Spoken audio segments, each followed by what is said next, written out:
Europe 1. Le journal de 7h sur Europe 1, Christophe Lamar. Bonjour Christophe. Bonjour Dimitri, bonjour à tous. C'est effectivement l'information de la nuit aux États-Unis. Le crash d'un avion de ligne à proximité de l'aéroport régional de Washington. Christophe Bordet, est-ce que l'on en sait un peu plus sur les circonstances de cet accident spectaculaire ? Écoutez, ce qui est sûr, c'est que les images enregistrées par les caméras de surveillance de l'aéroport Reagan sont particulièrement impressionnantes. On y aperçoit dans la nuit noire l'avion de ligne système d'éclairage allumé en approche de l'aéroport. Il est alors percuté par l'hélicoptère de l'armée. S'ensuit une boule de feu dans le ciel, des débris en flammes qui tombent dans la rivière Potomac qui traverse la ville.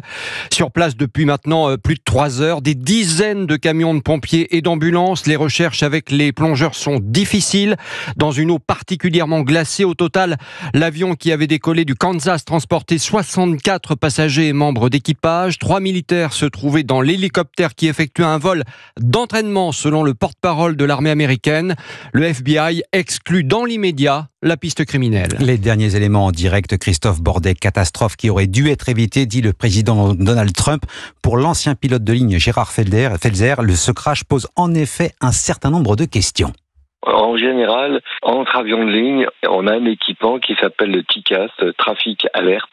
Et sur votre écran radar, vous avez la proximité des avions, vous avez le trafic. Ce système, il vous prévient d'abord en disant, voilà, il y a des petits triangles, on voit l'évolution de tous les trafics environnants. Il y a une alerte qui est faite si on est trop près de ces appareils. Et si on est vraiment en risque de collision, à ce moment-là, il y a un ordre qui donne l'attitude à prendre, c'est-à-dire monter ou descendre pour éviter. Alors ça arrive non pas fréquemment, mais ça arrive assez régulièrement entre avions de ligne. Maintenant, dans l'avion, c'est sûr, puisque c'est obligatoire.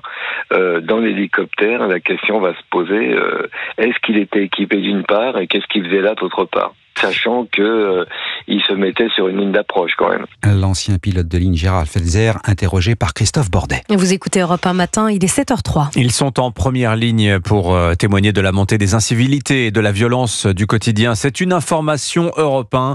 Les gendarmes sont de plus en plus souvent pris pour cible. 10 000 blessés dans leur rang l'an dernier, la moitié dans les territoires d'outre-mer, chiffre qui ne cesse de progresser, William Molinier. C'est un chiffre qui reflète l'engagement sans faille de la gendarmerie. Un gendarme sur 10 a été blessé l'année dernière en service, 10 000 au total, c'est 400 de plus qu'en 2023, une augmentation de plus de 4%. La moitié des agressions contre les gendarmes se sont déroulées en Outre-mer, territoire qui concentre 5% des volumes de force. Il faut dire que l'année dernière, les épisodes de violence se sont multipliés en Nouvelle-Calédonie, à Mayotte et dans les Antilles. En Nouvelle-Calédonie, 2 gendarmes sont morts en mission en 2023. Les Antilles et notamment la Martinique présentent des indices de gravité importants. Les gendarmes blessés essuient principalement des violences, des agressions et des refus d'obtempérer sur un territoire confronté au fléau de la prolifération des armes à feu. William Molinier du service police-justice d'Europe 1. Ce ne sont pas les mots qui choquent, c'est la réalité, disait François Bayrou avant-hier à propos de l'immigration à l'Assemblée. À Calais, le personnel de l'hôpital vit dans la peur depuis la violente agression d'un interne en début de semaine. Tabassé par une vingtaine de migrants, agression à la barre de fer pour lui voler son téléphone portable et sa sacoche. Les recherches se poursuivent pour identifier les auteurs, mais depuis cette agression, le personnel du centre hospitalier est constamment sur ses gardes. Reportage Maximilien Carlier. Je me dépêche vite de retrouver ma voiture et de fermer les portes à clé. Florine, infirmière au centre hospitalier de Calais, est inquiète après l'agression d'un médecin par des réfugiés. Il y a des individus qui se promènent sur le parking. L'autre fois, j'ai trouvé des personnes en train de faire une prière sur le parking. J'ai rien contre ça, mais c'est pas rassurant en tant que soignant de sortir dans ces conditions. On a déjà eu pas mal d'agressions aux urgences.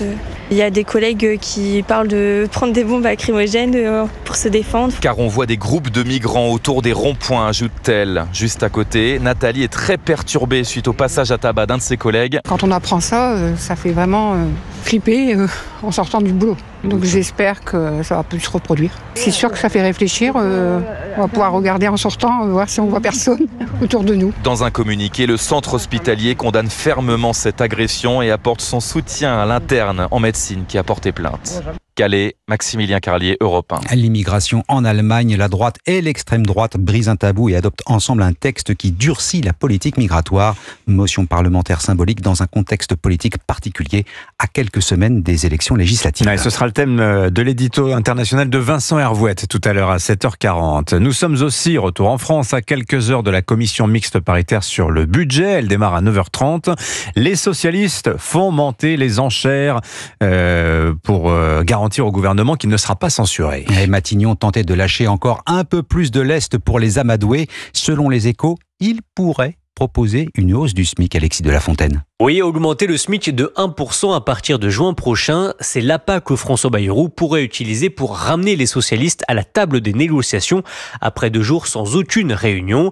Ce serait un bon début pour le député socialiste Arthur Delaporte, invité d'Europe 1 soir. 1%, c'est relativement faible. Ça fait 18 euros. Toujours ça, c'est 18 euros brut, ça fait à peu près 13 à 14 euros net mensuels. Donc ça peut toujours être ça de gagner quand on sait notamment qu'au niveau du SMIC, on a du mal à boucler ces fins de mois. Donc ça montre qu'il y a des choses qui peuvent se jouer. Mais la position d'Arthur Delaporte ne représente pas l'ensemble du groupe socialiste. Une quinzaine de députés restent déterminés à renverser François Bayrou tant qu'il n'aura pas fait un mea culpa sur l'emploi du mot de submersion. C'est la goutte de trop, justifie un partisan de la censure. Reste à savoir si Olivier Faure réussira à convaincre une majorité de socialistes d'accepter cet accord de non-censure, car il suffit de 25 députés socialistes, plus le Nouveau Front Populaire et le Rassemblement National pour faire chuter François Bayrou. Alexis de la Fontaine du service politique d'Europe 1. Réunion de la commission mixte paritaire sur le budget à partir de 9h30 ce matin. Conclusive ou pas, ce budget 2025 est bâti sur des hypothèses optimiste, analyse du Haut Conseil des finances publiques. Ça, c'est pour le budget de l'État. Le budget de la sécurité sociale, lui, vient d'être rejeté en commission des affaires sociales de l'Assemblée nationale. Les députés repartiront donc de la copie du Sénat. Et puis le carton plein des clubs français engagés en Ligue des Champions. 4 sur 4 poursuivront l'aventure européenne. Brest, le PSG et Monaco en barrage. Lille qualifié directement pour les 8e de finale. Résultat inespéré dans cette Ligue des Champions. Nouvelle formule, Cyril de la Morinerie. Oui, les Lillois ont réussi un véritable exploit en terminant 7e de ce mini-championnat derrière Liverpool, Barcelone et Arsenal notamment. Un parcours exemplaire puisque les nordistes ont battu le Real Madrid et l'Atlético de Madrid. L'entraîneur du LOSC, Bruno Genesio, interrogé par Canal+, est fier de ses joueurs. On termine cette phase de groupe par la plus belle des manières, dans un groupe qui était difficile et une grande satisfaction, une grande fierté pour mes joueurs, mon staff, tout le travail qui a été fait. On fait ce métier pour vivre ces moments-là, ces émotions. Et le PSG n'a pas tremblé à Stuttgart. Victoire 4-1 avec un triplé d'Ousmane Dembélé. Les Parisiens assurent leur place en barrage. Brest battu par le Real Madrid 3-0, mais aussi Monaco, étrillé par l'Inter Milan sur le même score, sont également barragistes. Le tirage au sort aura lieu demain à midi à Nyon en Suisse. Le PSG affrontera soit Monaco, soit Brest, ce qui veut dire qu'il y aura au moins 2 clubs français en 8e de finale. Cyril de la Morinerie, dommage pour les Brestois et les Monégasques qui devront potentiellement affronter le PSG. Merci. L'un ou l'autre. L'un ou l'autre, oui. Il y en aura un en moins forcément. Merci beaucoup Christophe Lamar, c'était votre journal. Il est 7h08 sur Europe 1, suivre l'édito éco. On va parler des chiffres du chômage. Ils sont très mauvais en ce début d'année 2025. La faute à la politique fiscale du gouvernement, la faute à Bercy, nous dira Agnès Verdier-Molinier dans 10 minutes.